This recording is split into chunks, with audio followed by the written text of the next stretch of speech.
টোটো উল্টে আহত চালক। এবার হাওড়ার আমতা রোডের বাঁকড়ায় বুধবার সকালে টোটো উল্টে গুরুতর জখম এক টোটো চালক। হাওড়ার দিক থেকে ডোমজুড়ে যাওয়ার পথে এই দুর্ঘটনা। স্থানীয় সূত্রে জানা যায়, যাত্রীদের নামিয়ে ফেরার পথে দুর্ঘটনার কবলে পড়ে ওই টোটো চালক।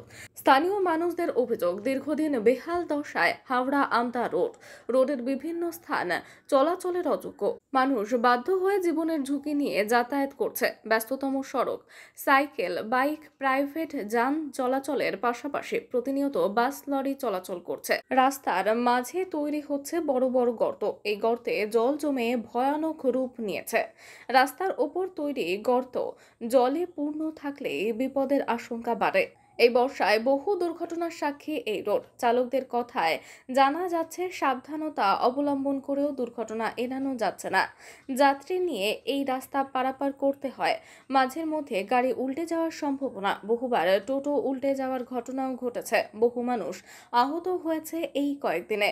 দুর্ঘটনা থেকে মুক্তি পেতে স্থানীয় মানুষ রাস্তা মেরামতের আবেদন জানালেও কোনো সুরাহা মেলেনি বলেই অভিযোগ।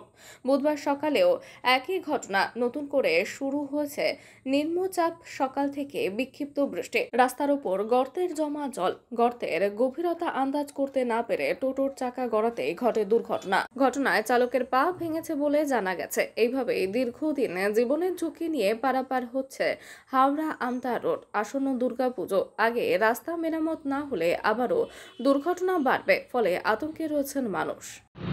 রাস্তা তো খারাপ অনেক দিন ধরে হয়ে আছে, তো রাস্তা তো মেরামত তো হচ্ছে না। কোনো রকমের দায় সারা মতো পাথর কচ ফেলে বেরিয়ে যাচ্ছে, রাবিশ মতো ফেলে বেরিয়ে যাচ্ছে। দুদিন ভালো রয়েছে, আবার বৃষ্টি হচ্ছে, আবার সেই গাড্ডা।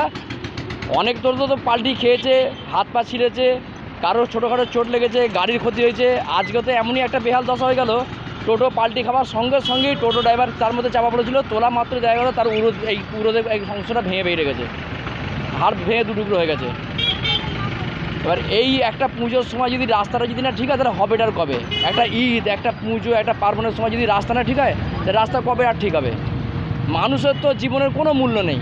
এখানে তো যাদের দায়িত্বে রয়েছে রাস্তাটা, যাদের আন্ডারে আছে, তারা তো মনে করে না যে আমরা কোনো মানুষ যে চলাফেরা করছে, গাড়ি নিয়ে যাতায়াত করছে, যানবাহন যাচ্ছে, কত ঝুঁকিপূর্ণ অবস্থায় যে মানুষ বেরোচ্ছে।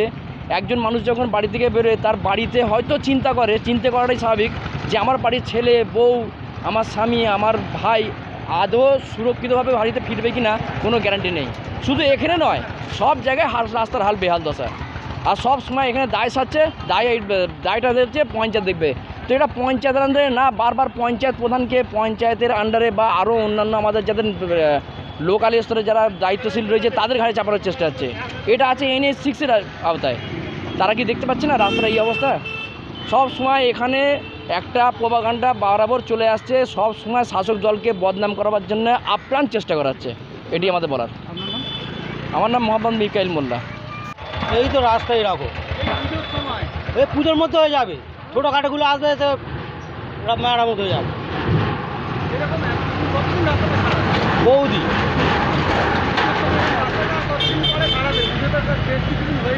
পুজো দুদিন আগে থাকতে রাস্তা ফিনিশ হয়ে যাবে, পাক্কা হয়ে যাবে। রাজু।